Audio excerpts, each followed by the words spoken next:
Olá, sejam todos muito bem-vindos ao Atlantic Connection, programa em parceria da BMC News com o Jornal Econômico de Portugal. Estou aqui acompanhado, claro, de José Carlos Lourinho, jornalista do Jornal Econômico de Portugal. E hoje o tema é bem interessante, né, José? A gente tem bastante coisa para discutir. Sem dúvida, muito obrigado e um grande abraço a partir de Portugal, para ti, Gabriel, para toda a equipa da BMC News e, naturalmente, para os nossos convidados. 3 anos depois, o Brexit deu lugar ao Big Rat, ao arrependimento por parte dos britânicos pelo abandono da União Europeia, junta-se a crise económica e o turbilhão político em que se transformou o Reino Unido, sobretudo nos últimos 6 meses em que Downing Street já conheceu 3 inquilinos. Vivem-se tempos desafiantes naquela que é a única economia do G7 que ainda não regressou aos níveis de PIB na pré-pandemia.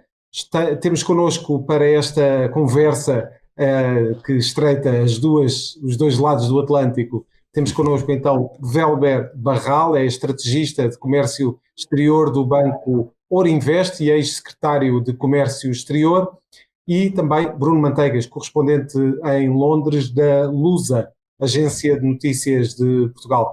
Peço, Velber, que se apresente para os nossos telespectadores, por favor. Bom, primeiro, muito obrigado pelo convite, é um prazer ter essa oportunidade para conversar com o Bruno e com vocês. Como você mencionou, eu sou um consultor na área de comércio e investimentos aqui baseado no Brasil. Eu trabalhei muito com investimentos europeus, principalmente no Brasil, e também consultor do Banco Orinvest. Muito bem. Bruno.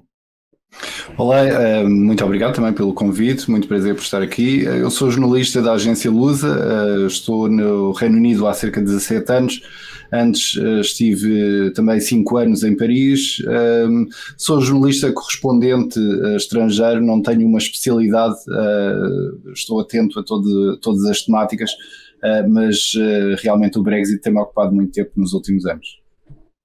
Maravilha. Eu gostaria de começar pelo Bruno, para estar com um pouco mais de proximidade do que está acontecendo ali, proximidade geográfica, nós falamos aqui, claro, sobre o que está acontecendo na Inglaterra. Pós-Brexit, nós completamos recentemente 3 anos desse processo de descolamento, de desvencilhação na Inglaterra do restante da União Europeia. Já não compartilhava da moeda comum, mas, claro, tinha intensas relações com o bloco, e agora, depois de 3 anos, a gente tem alguns saldos que podem ser calculados desse processo de desvencilhação. Bruno, recentemente é que surgiram algumas grandes dúvidas sobre, claro, o saldo positivo ou negativo do Brexit, inclusive por conta de algumas questões econômicas. O porquê desse gatilho, o porquê dessa discussão ser trazida recentemente apenas por conta, claro, do aniversário de 3 anos, ou alguma questão macroeconômica, seja a pandemia, seja esse conflito no leste europeu, ele disparou alguns alertas na população que hoje ocupa ali a Inglaterra e o Reino Unido, o que provocou essa grande reflexão sobre, claro, o saldo positivo ou negativo do Brexit. Gabriel, é muito interessante. Eu costumo dizer que o Brexit é uma espécie de lupa. Qualquer coisa que aconteça no Reino Unido, nós vamos tentar encontrar onde é que qual foi o problema causado pelo Brexit. O Reino Unido está numa situação económica muito difícil, a inflação em números recorde, está superior a 10% há vários meses. O desemprego está estável, mas o investimento está muito baixo, e há uma grande escassez de mão de obra que impede que exista crescimento económico. Hoje foram divulgados os últimos números que mostram que não houve crescimento económico em dezembro, portanto foi 0% de crescimento, evitou a recessão, mas há uma estagnação total da economia. Nos últimos, como disseste, houve o 3º aniversário e obviamente essa é uma altura para se falar deste tema, mas o divórcio entre o Reino Unido e a União Europeia foi um pouco mais complicado, e talvez não tenha 3 anos, mas 2 anos, porque entretanto houve todo aquele processo de negociação bastante complicado. O Reino Unido só saiu do mercado único europeu no final de 2020, portanto só a partir de 2021 é que deixou de estar dentro do mercado único europeu, e portanto todas as estatísticas que se podem fazer, comparações, tendências, só podem ser observadas nos últimos 2 anos. E depois houve todos estes fatores um bocado disruptores que complicam tudo. A pandemia, a guerra, os preços de energia, a disrupção das cadeias de abastecimento, tudo isso torna muito difícil perceber qual foi o efeito do Brexit. Mas nos últimos tempos, nos últimos dias, semanas, tem-se cada vez mais afinado a análise em relação ao impacto, e agora já é possível perceber um pouco mais qual é o efeito que o Brexit está a ter, e não é positivo, é negativo. O comércio está, a balança comercial está claramente negativa em relação à União Europeia, as exportações caíram bastante,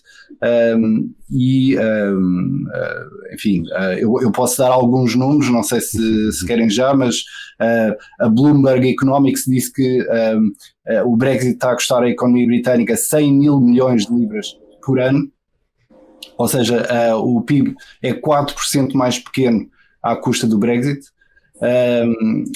As exportações, o Banco de Inglaterra estimou que as exportações estão a cair a um ritmo muito mais acelerado do que esperado. Oficialmente estão 7% abaixo daquilo que estavam em 2018, portanto antes da pandemia. E é esse o ponto de comparação.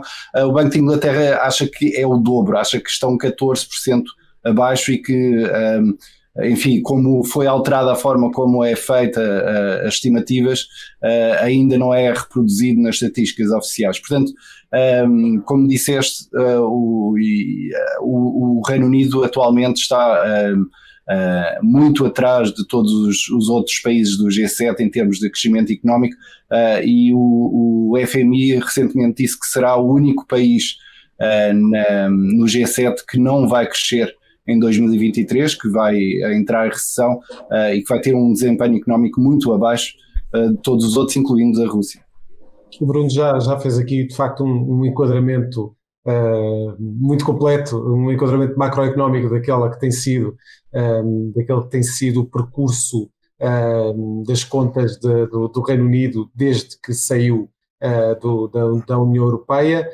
Velber, pergunto-lhe se todo este turbilhão económico, político que tem acontecido, mas se calhar focando-nos agora mais em termos da economia, se são aquilo que nós costumamos chamar de dores de crescimento, se as coisas ainda vão piorar antes de começarem a melhorar. Velber, o que é que são as dores do divórcio, né? Mas um pouco olhando o processo histórico, a gente entende o que o Reino Unido vai passar como desafio dos próximos anos. Como o Bruno mencionou, historicamente você sempre teve várias discussões sobre a entrada do Reino Unido na União Europeia. Quer dizer, o Reino Unido não chegou a adotar o euro, o Reino Unido não chegou a adotar... Não é? As medidas, até as medidas métricas continentais não foram sempre teve uma relação dual com a União Europeia. E o que aconteceu nos últimos anos foi um aumento de populismo e de nacionalismo que, reforçado, acabou na votação pelo Brexit, sem que muita gente no Reino Unido entendesse as implicações econômicas disso. A grande verdade é que a votação, claro, foi muito democrática, mas ninguém avaliou com clareza e não se demonstrou com clareza quais poderiam ser os impactos, principalmente econômicos. Eu acho que muita gente só percebeu isso depois do início da implementação, que vão desde problemas de imigração, desde problemas de... Desculpa. Só completar, para complementar aquilo que estava a dizer e que tem a ver com dados relativamente já àquilo que é o sentir da população britânica relativamente ao Brexit. Hoje uma sondagem que que já saiu mais recentemente. Portanto, hoje em dia a votação já seria completamente diferente. 58% já votariam para ficar na União Europeia, enquanto 42% iriam preferir continuar fora. E um outro dado relativamente, já uma sondagem de novembro, mas eu creio que ainda poderá estar atual, é que 1 em cada 5 que votaram a favor do Brexit, entretanto, já mudaram de ideias. Era só para complementar precisamente a ideia. Não, é perfeito. Eu acho que essa é a percepção que muita gente votou sem avaliar essas consequências econômicas. E o que nós temos visto é uma série de consequências negativas que tem a ver com a própria composição econômica do Reino Unido. Em primeiro lugar, havia uma integração grande nas cadeias de produção da Europa. Em segundo lugar, o Reino Unido é muito forte em serviços, desde serviços financeiros até serviços da área de seguros e outras atividades que foram muito afetadas ao não participar da Europa. Em terceiro lugar, uma grande parte dos acordos econômicos do qual o Reino Unido se beneficiava eram acordos firmados pela União Europeia. Então, até hoje, acordos econômicos estão sendo recuperados entre o Reino Unido e os países parceiros que continuaram com os acordos com a União Europeia. Então, você tem várias consequências econômicas de participação na Organização Mundial do Comércio que acabaram sendo afetadas por essa individualização da atividade do Reino Unido. O grande desafio agora é esse: o Reino Unido precisa criar uma nova estratégia nacional num momento de crise mundial, num momento de inflação causada por vários fatores relativos à pandemia, mas também pela questão energética, que afeta todos os países europeus. Todos esses fatores são, num momento muito negativo, aumentaram as dores do divórcio do Brexit. Então, como você mencionou, vão ser alguns anos ainda até que o Reino Unido possa restabelecer uma nova inserção no mundo, talvez com uma aproximação maior com os Estados Unidos. É muito interessante que o Reino Unido começou a fazer, inclusive, acordos parciais com estados norte-americanos. Não há em negociação um acordo de livre comércio entre Estados Unidos e Europa e Estados Unidos e Reino Unido, mas até com alguns estados americanos eles estão firmando acordos tentando manter uma presença internacional e uma atividade internacional que compense o que foi perdido para a Europa. Perfeito. Lembrando que nós tivemos, durante todo esse processo do Brexit, a União Europeia tendo de incluir uma cláusula na sua formação, uma cláusula de saída que não existia anteriormente, não existia na origem ali da comunidade econômica ali do carvão e do aço, da comunidade europeia do carvão e do aço, não existia essa cláusula de retirada de algum país desse bloco econômico que surgia anteriormente, e durante todo esse processo nós tínhamos parlamentares europeus eleitos ali pelo Reino Unido que tinham como causa única a aprovação do Brexit. Nós tínhamos ali a divisão do Parlamento Europeu, pelo menos dos parlamentares eleitos ali pelo Reino Unido, como conservadores, de direita, de esquerda, de centro, e tinha lá Brexit, que era aqueles que só tinham a pauta econômica de desvencilhação, claro, da União Europeia. Gostaria de perguntar ao Bruno, já que o Welber comentou essa movimentação de talvez se aproximar dos Estados Unidos, durante, claro, essa efeméride do aniversário, durante toda essa crise posta ao Reino Unido neste momento, quais são as soluções discutidas, principalmente ali na sociedade, para mitigar esses problemas? Lembrando, nós temos risco de recessão internacional, tanto para os Estados Unidos, quanto para a Europa, quanto aqui para alguns países emergentes, inclusive ali, incluso o Reino Unido, que pode ser um dos únicos que realmente enfrentará uma recessão certa. Nós temos o processo inflacionário, a alta nas cotações dos juros. Quais são as soluções hoje discutidas? É possível discutir soluções com um cenário econômico tão complexo como este para essa desvencilhação da União Europeia? Bom, o Reino Unido sempre teve, o Partido Conservador, os eurocéticos, aqueles que tentaram idealizar o Brexit como uma grande missão nacional, sempre tiveram esta ideia de que fazendo acordos comerciais com outros países iria compensar um bocado o distanciamento da União Europeia. O que fizeram até agora foi essencialmente replicar todos os acordos que tinham enquanto membro da União Europeia com os outros países terceiros, e depois, em alguns casos pontuais, fazendo algumas afinações, mas essencialmente mantiveram os termos. Houve o acordo com o Japão, com a Austrália, o grande graal, não é? Aquele grande acordo que o Reino Unido quer fazer é com os Estados Unidos, obviamente, mas sabe-se que é muito complicado, porque a União Europeia nunca o conseguiu e é uma economia, um mercado muito mais forte, que tem muito mais a oferecer aos Estados Unidos do que o Reino Unido, que, enfim, agora se tornou uma economia média, pequena até. Enfim, em relação à forma como vai a tentar resolver, o Reino Unido está a tentar expandir-se para outras áreas de influência, está a tentar entrar para a parceria da Ásia-Pacífico, aproximando-se de algo daqueles países da Austrália, do Japão, enfim, Indonésia, grandes mercados que se calhar pode explorar mais, mas que geograficamente estão muito mais longe e que, portanto, vão criar problemas às empresas exportadoras para conseguir compensar a perda de mercado na União Europeia. Por outro lado, a aproximação aos Estados Unidos, que continua a fazer, como disse o Elber, tem um problema, tem uma espécie de obstáculo político, que é o facto de haver este desentendimento ainda em relação ao Brexit sobre a Irlanda do Norte, e sabe-se que enquanto o Reino Unido não resolver as coisas com a União Europeia, os Estados Unidos nunca vão aceitar dar um acordo, porque estão profundamente envolvidos no processo de paz da Irlanda do Norte, e portanto é uma questão que não vão deixar passar. E de facto, Velber, o Bruno estava a falar há pouco das dificuldades do Reino Unido em conseguir aqui algumas ligações comerciais privilegiadas, que é essa a intenção de Londres com os Estados Unidos, a questão da Ásia-Pacífico, dessa tentativa de aproximação. Portanto, claramente o Reino Unido tem aqui algumas dificuldades, está a fazer aqui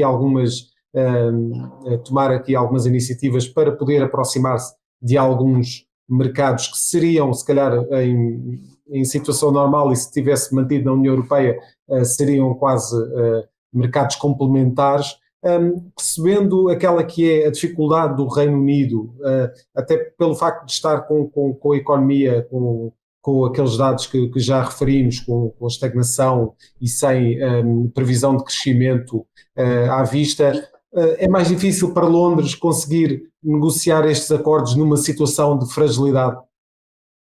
Esse é um tema muito interessante. Nós temos que lembrar de novo que o Império Britânico foi o grande motor da globalização do século XIX. E depois, e uma das justificativas que foi dada para o Brexit seria justamente uma atuação e um papel internacional mais relevante para o Reino Unido, que seria mitigado por conta da lentidão da União Europeia. Isso foi repetido muitas vezes pelos conservadores que defenderam o Brexit. Agora o que estão descobrindo é que na vida real isso é muito mais difícil. Em primeiro lugar, porque, como o Bruno mencionou, a economia britânica é uma das maiores economias do mundo, mas muito menos importante em tamanho do que a União Europeia como um todo, que é, de fato, um bloco gigantesco em termos de integração econômica. Em segundo lugar, porque a própria estrutura negociadora do Reino Unido não estava preparada para tantas negociações comerciais ao mesmo tempo, já que dependiam fundamentalmente das negociações via União Europeia. Então você tem até uma discussão de estrutura burocrática dentro do Reino Unido que precisa ser preparada para tantas frentes de negociação. Uma terceira questão é que no momento de estagnação e inflação no mundo, as negociações internacionais se tornam mais difíceis.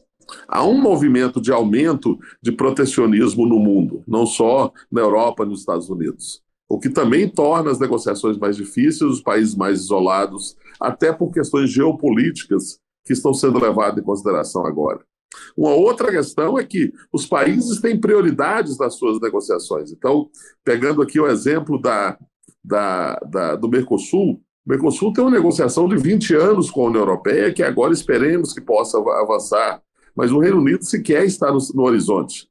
Então, essa presença, esse protagonismo britânico, que talvez seja um pouco nostálgico para o grupo de conservadores da União Europeia, é muito mais difícil de se consolidar, como você mencionou, no momento em que o mundo enfrenta recessão, enfrenta inflação e enfrenta novos desafios geopolíticos.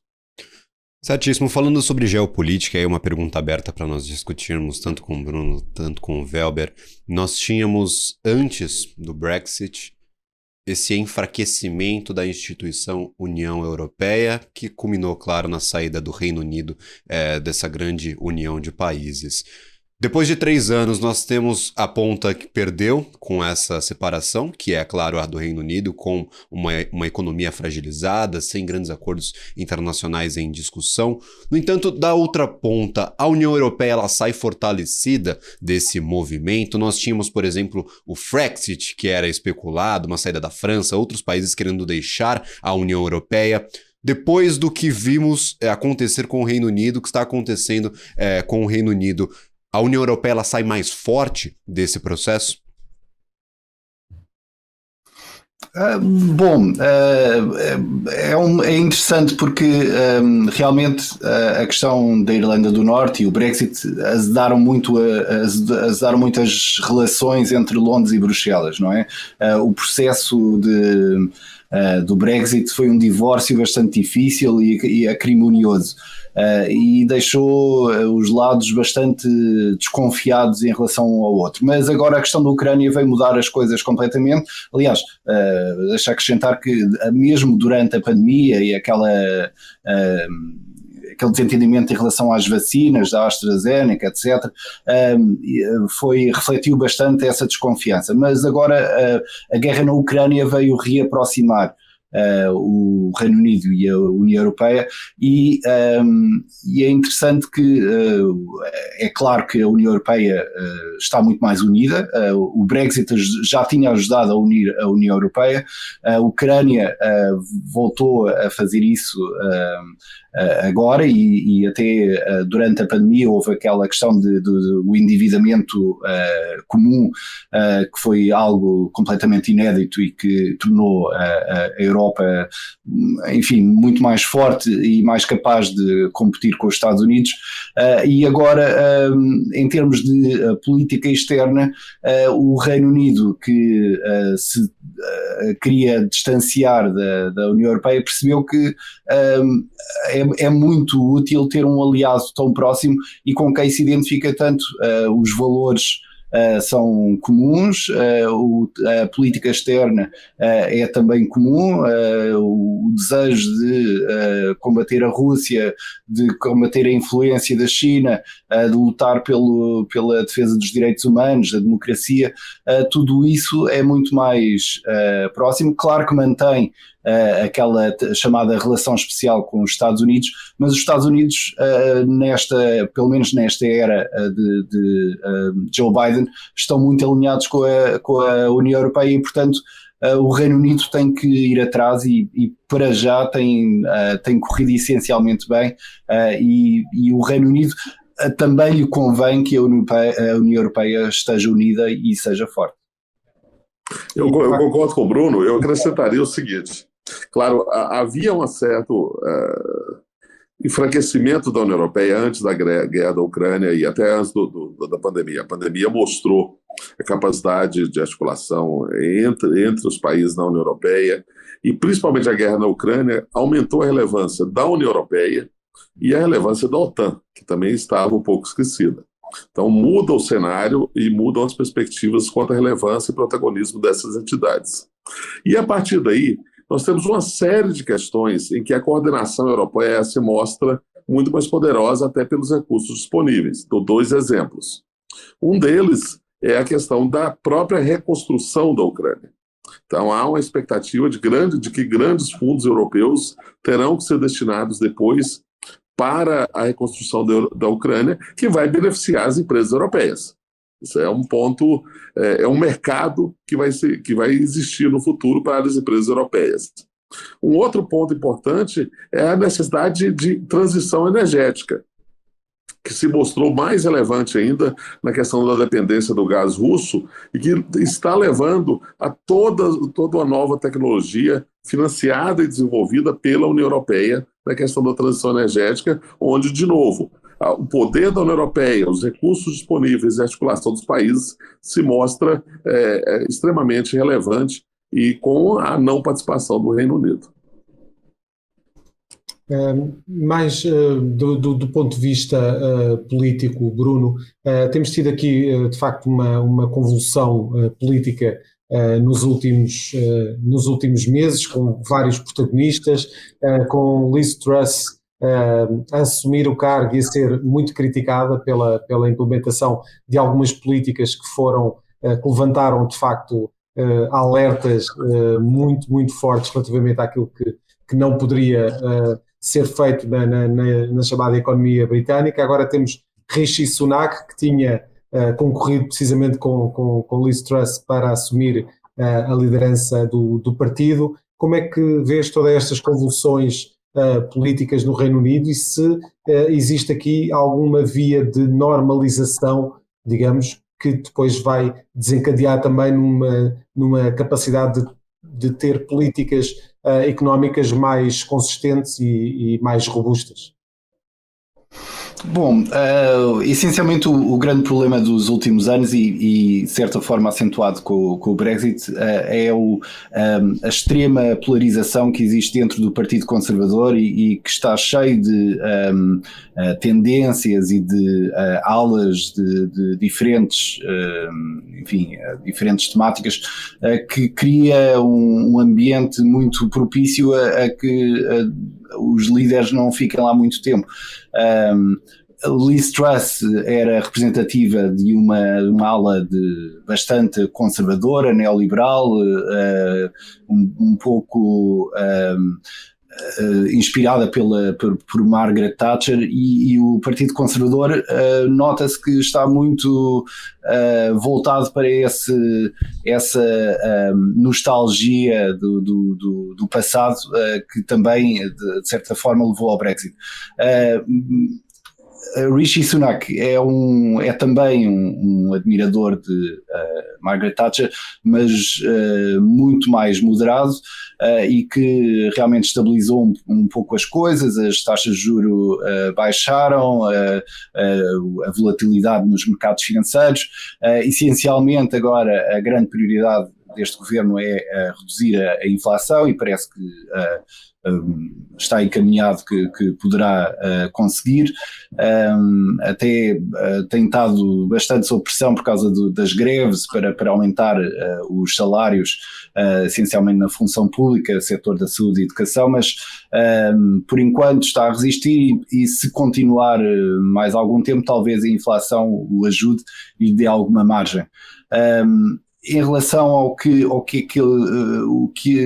a solução que ele está a procurar, sendo uma pessoa muito mais pragmática e menos ideológica, Rishi Sunak o que está a tentar fazer é de uma forma um pouco mais tecnocrática a resolver os problemas para suavizar um bocado a recuperação económica. Um deles é resolver esta questão da Irlanda do Norte, que ainda cria dificuldades para haver um entendimento em termos de, por exemplo, serviços financeiros, em termos de colaboração científica com a União Europeia, que poderia abrir mais vias de crescimento económico.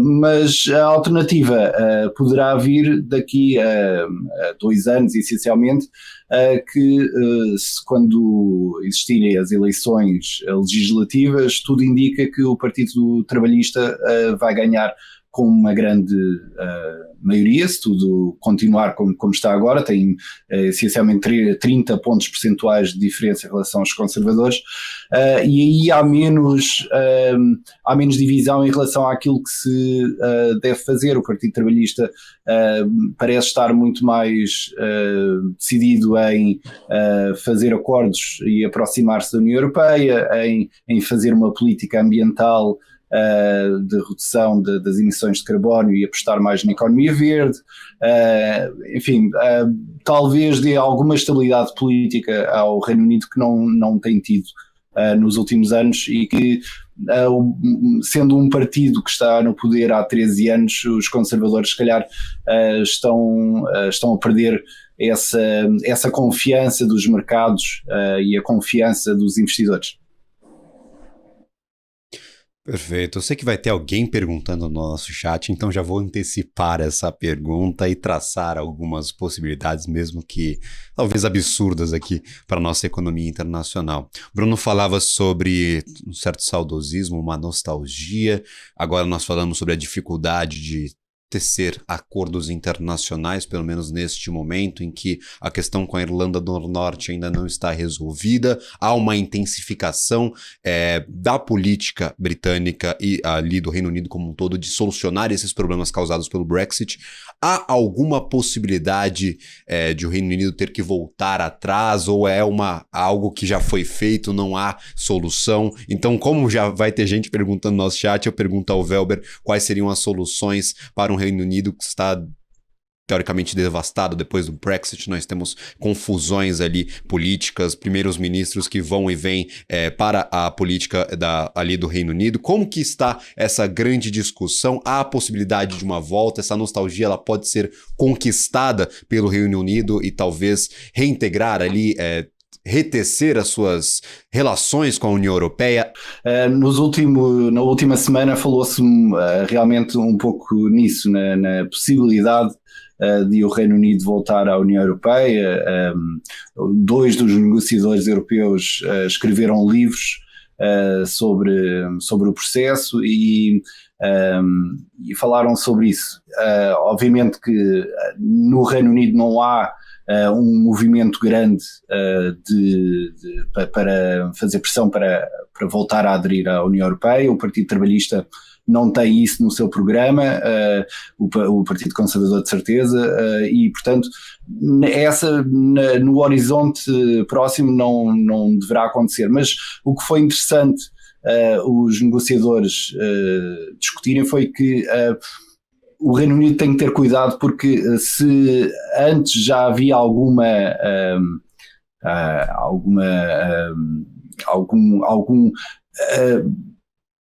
um passo diferente em termos de alinhamento entre o Reino Unido e a União Europeia, agora o Reino Unido está determinado em aproveitar o facto de estar fora para divergir em termos de regulamentação, em termos da forma como dirige alguns dos seus setores. E o que os negociadores avisavam é que o Reino Unido tem que perceber que as regras são estas, a União Europeia tem regras para ser membro da União Europeia, e também vai exigir que exista um alinhamento, e portanto o Reino Unido, se alguma vez quiser voltar, não pode distanciar-se assim tanto. Perfeito. Se antes existia essa divergência, esse anseio ali da maioria da população, ou por desconhecimento, ou por uma falta de desenvolvimento da pauta, por conta das medidas da União Europeia em relação ao Reino Unido, uma possível reaproximação, aí sim que o Reino Unido estaria em posição de desvantagem, a negociação seria muito pior. Então, seria esse o alerta neste momento, né? Muito bem, eu não sei se ainda não temos o Welber, não é?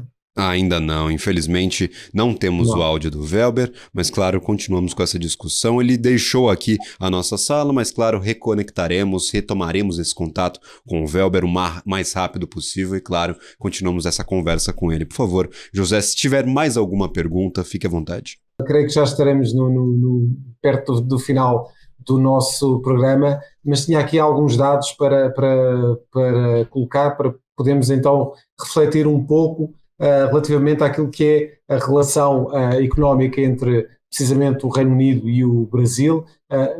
De acordo com os dados do Banco Central, relativamente a 2020, os investimentos brasileiros no Reino Unido somaram 5,2 mil milhões de dólares, isto precisamente no ano de 2020. No mesmo período, o Brasil foi destino de investimentos britânicos na ordem de 25,2 mil milhões de dólares, e em termos daquilo que é a conta corrente, a balança comercial entre os dois países do ano de 2021, essa balança alcançou um valor de 5,6 mil milhões de dólares, conforme dados da Secretaria de Comércio Exterior do Ministério da Economia. O que lhe pergunto é, perante estes dados, o que é que se espera no futuro das relações comerciais entre o Reino Unido e o Brasil? Bom, obrigado pela pergunta. E só sobre um comentário na pergunta anterior, que vocês não me ouviram, e eu comentava também essa dificuldade que o Bruno mencionou, que são dificuldades jurídicas para eventual retorno. Uma dificuldade jurídica é conseguir de novo fazer um eventual plebiscito. E depois a integração da Europa dos tratados do Reino Unido, nos tratados que a Europa já está avançando, né, e que não tem a participação. Então você tem uma série de questões jurídicas aí para serem discutidas antes de se pensar de novo em algo mais além do acordo de cooperação que já existe hoje.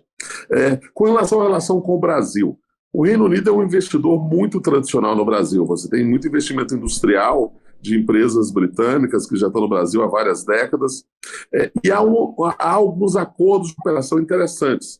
O Brasil e o Reino Unido têm um acordo na área de tributação, facilitando o investimento britânico no Brasil, e há uma cooperação muito interessante na área de energia renovável, financiada inclusive pelo UKEF, que é o Fundo Britânico para investimento no exterior, na área de energia renovável e também de produção relacionada a Green Techs no Brasil, cooperação entre Green Techs. Então, isso são cooperações interessantes. Tem pouco impacto na balança comercial. A balança comercial é muito marcada pela exportação de commodities agrícolas do Brasil e importação do Reino Unido de produtos industriais avançados e de serviços. Então, essas novas tecnologias podem ter impacto, principalmente nos dois setores, serviços e na área ambiental, principalmente. Maravilha. José, você mencionava que estávamos chegando ao fim do nosso programa. Tudo que é bom dura pouco, infelizmente. Claro, nós estamos nos encaminhando aqui ao final dessa nossa conversa. Então, eu gostaria de agradecer imensamente as participações de Bruno Manteigas, correspondente em Londres da Luz, agência de notícias de Portugal, e também de Velber Barral, estrategista de comércio exterior do Banco Ouro Invest e ex-secretário de Comércio Exterior. Muito obrigado pela conversa de hoje. Claro, se tiverem as suas considerações finais, também gostaria de deixar esse espaço, claro, para conversar com a nossa audiência. Muito bem, muito obrigado, Gabriel. Obrigado também aos nossos convidados, Velber Barral e Bruno Manteigas. Foi uma excelente conversa e perspectivamos aqui o que poderá ser o futuro da relação do Reino Unido, não só com a União Europeia, mas também com os países da Mercosul. Gabriel, muito obrigado. Para a semana vamos voltar, provavelmente já com o Nuno Vinha aqui deste lado do Atlântico. Exato, aqui é praticamente um time de futebol, sai um entre o outro, a gente faz as substituições, tem um contingente inteiro para nunca deixar claro o nosso Atlantic Connection desfalcado todas as semanas, todas as sextas-feiras, mais exatamente aqui, publicando esse nosso conteúdo que liga, claro, os dois lados do oceano. Então, muito obrigado a todos que estão nos acompanhando neste momento. Lembrando, temos uma playlist completa, tanto no canal da BMC News, quanto no canal do Jornal Econômico de Portugal. Se você está chegando agora, primeiro programa que está assistindo, volte um pouco, acesse a playlist, que temos outros programas já produzidos e, claro, sempre trazendo alguns assuntos muito interessantes para serem discutidos por nossos convidados e, claro, pela equipe dos dois jornais. Muito obrigado a todos, vamos ficando por aqui, mas lembrando, na sexta-feira que vem tem mais Atlantic Connection. Tchau, tchau.